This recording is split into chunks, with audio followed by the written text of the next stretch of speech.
Greetings, Painter Nation. Are you ready to take your artwork to the next level? Today we're tackling a topic that's essential for every artist: color temperature. Whether you're a beginner or a seasoned pro, understanding this concept is essential to unlocking vibrant, dynamic paintings. Stick around because we are about to dive deep into the world of color theory. And if you'd like my free 7 tips for mixing color, I'll tell you how to get it at the end of this video. First, let's talk color wheel, because most people know that all of these are warm colors and over here are cool colors. But did you know that yellow can be both warm and cool? Red can be both warm and cool. Green can be both warm and cool. We're going to look at those 3 colors next to each other and see if we can tell the difference. Okay, so I have a cool yellow, a warm yellow, a cool red, a warm red, a cool green, and a warm green. Now this is a lemon yellow. This is cad yellow medium. This is alizarin crimson, cad red medium. This is sap green, and this is hooker's green. They are on a gray disposable palette. Let's move that out of the way. Okay, we're going to look at them on some watercolor paper. Tap my brush in the water, tap it off on a paper towel, because it picks up paint better if the brush has some moisture in it, but not soppy, wet, or drippy or anything like that. Okay, so I'm picking up the yellow, the cool yellow, which is lemon yellow. Now we're going to put it right here. Now that looks pretty bright, doesn't it? Yeah, it does. Bright does not mean warm. Oh yeah, you can see the difference there, can't you? You can actually see the difference on the palette. But this cad yellow is definitely warmer than the lemon yellow. So now we're going to do the same thing. I've rinsed my brush. You need a clean brush each time, so you're going to do a lot of rinsing so you can actually see what color. Okay, so here comes the alizarin crimson, which, by the way, is a very transparent color. So rinse that brush, wipe it off on the paper towel, pick up the cad red medium.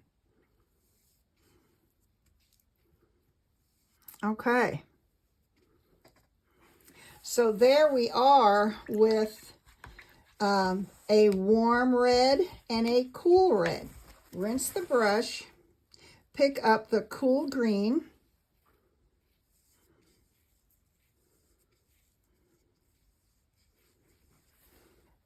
and now here comes the hooker's green, which is a warmer green.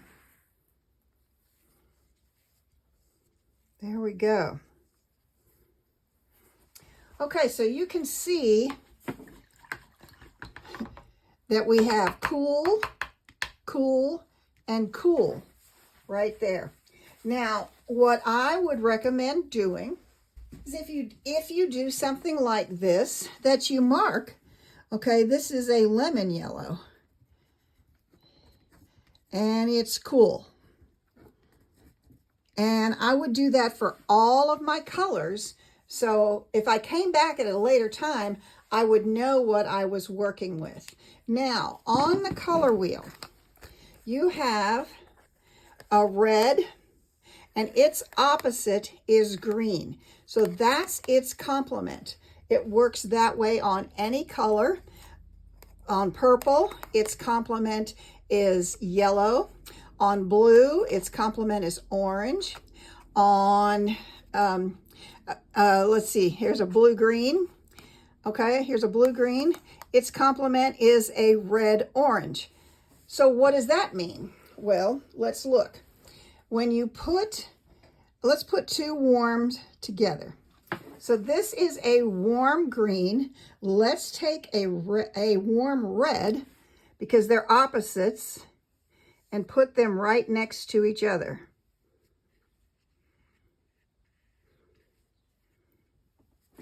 Okay, so when you put opposites next to each other, that color pops. Okay, so we have a cool green here, so let's put a cool red next to that.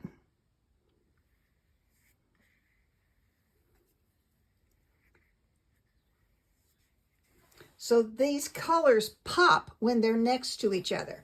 But when I take my cool red right in here, and I mix it with my cool green right here, okay, so it does what is called grays the color. Okay, so it neutralizes. Next to each other, they pop.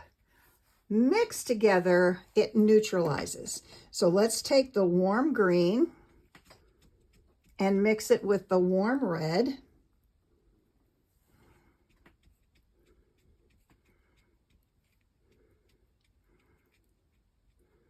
Okay, so that neutralizes that. Now this mix here is warmer than this mix. This is made with warm colors. This is made with cool colors. Now, can you mix warm and cool? Well, let's see what happens. Here comes the cool green, which is a sap green. And now let's mix it with a warm red.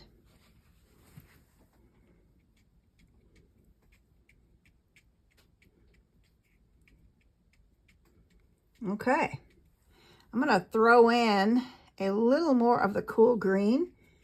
There we go, because I think I had more red than green. You're trying to go for equal amounts. Okay, that is a warm, it appears to be warm. Now let's see what happens when we mix the warm green, which is, oh, got water on my paper. A warm green with a cool red.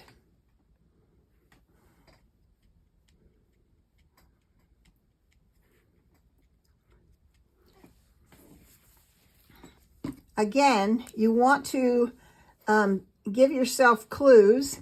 These are cool green and red. This is a warm green red.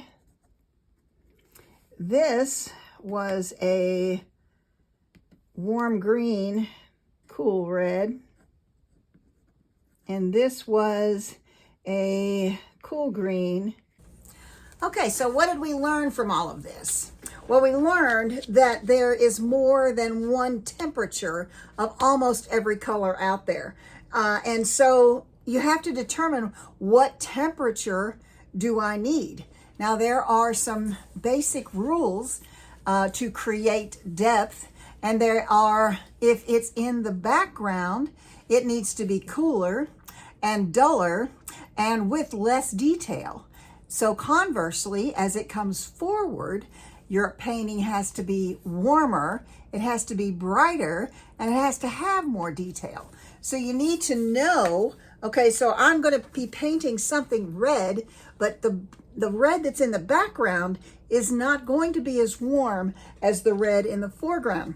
So this is the red I need in the background, and this is the red I need, or brighter, in the foreground. So you're going to use the warms and the cools of the colors that you use.